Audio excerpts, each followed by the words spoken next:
But a term that you've been using since the beginning is artist. And although I've heard the term that the world seems to have a crisis of leadership, it seems to me, under your frame, there actually is a crisis of artistry. Would that be a fair statement? There's a crisis of vision. Let's call it that. There, yeah. There's and I think that this is the only job that will be left.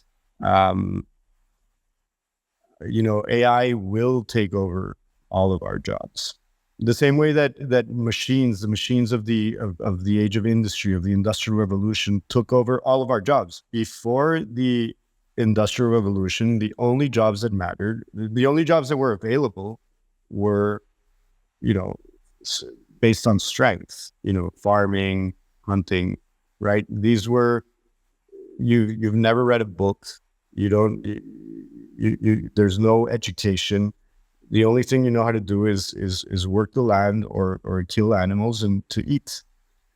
And machines took over most of those jobs.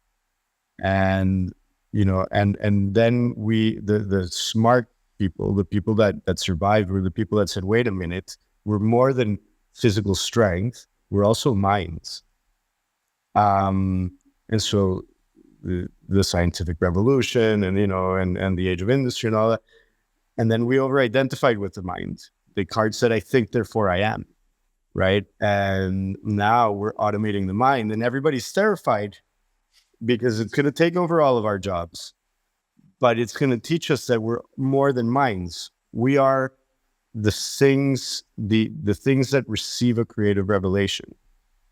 The creative revelation is a very unique experience that everybody that's created a masterpiece has. The writer's writing and the characters come alive and tell her the way the story's going to go, or the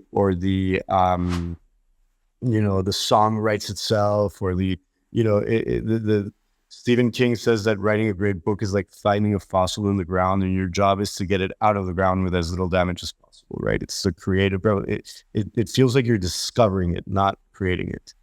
And that is something that is not done through the neural network of the brain.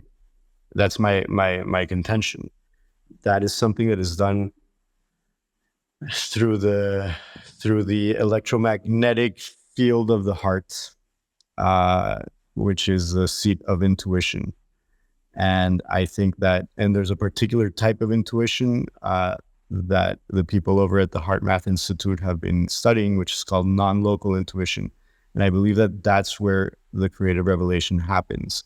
And that's where the visionary artists happen. So everybody's going to have to become a creative genius, if you will, a visionary leader, because now you have technology to materialize any vision that you want, but it is only the enlightened visions, the visions that come from that sacred place, that are going to create new worlds and create new brands and masterpieces that are going to move humanity forward. So I think what is in front of humanity is three paths. The path of addiction, dopamine, phones, porn on social media, addiction is in front of us. Related to that is obviously, mental illness, and death by mental illness. And the third path is evolution, right? The farmers that evolved into city dwellers and factory workers and mind workers thrived. And now the intellectual workers, the mind workers that are that can evolve into heart people, into creative people, into artists. Those are the ones that are everybody else is gonna perish. Thank you so much for listening to the Selling with Love podcast. We have some previous episodes you can tune into right here. And if you prefer the short form content where you get to the point in under 10 minutes, we do have a ton of clips from our best episodes that are being shared on this channel as well. So pick which one supports you the most. And of course, thank you for liking, subscribing, and of course, selling with love.